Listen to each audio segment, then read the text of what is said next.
জুলাই অভ্যুত্থানের পর তরুণদের নেতৃত্বে গড়ে ওঠা রাজনৈতিক দল জাতীয় নাগরিক পার্টি এনসিপি এবং জামায়াতে ইসলামী মাঠের আন্দোলন কিংবা দাবি দাওয়া আদায়ের আলোচনায় দৃশ্যত হাঁটছিল একই পথে।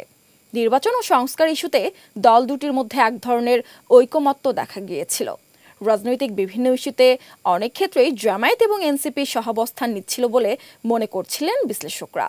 কিন্তু দীর্ঘদিন ধরে সুসম্পর্ক বজায় রেখে চলা দল দুটির চলার পথের সহাবস্থানে হঠাৎই ছন্দপতন হয়েছে।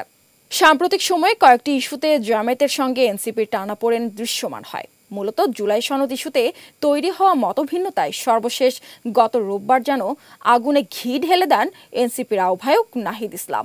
তিনি জামায়াতের পিআর আন্দোলনকে পরিকল্পিত রাজনৈতিক প্রতারণা বলে আখ্যা দেন। অনেকেই এই ঘটনাকে দেশের রাজনৈতিক অঙ্গনে নতুন মেরুকরণের আভাস হিসেবে দেখছেন।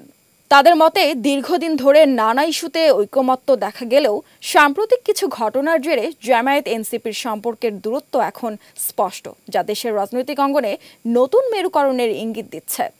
এনসিপি হয়তো নির্বাচন সামনে রেখে বিএনপির সঙ্গে জোট বাঁধতে পারে এমন অবস্থান থেকে নতুনভাবে আলোচনা আসতে চাইছে। তবে বিএনপির সঙ্গে জোটে যাওয়ার এ প্রক্রিয়ায় এনসিপিতে থাকা বাম ঘরানার নেতারা প্রতিবন্ধকতা হিসেবে আবির্ভূত হয়েছেন বলে সূত্রের দাবি।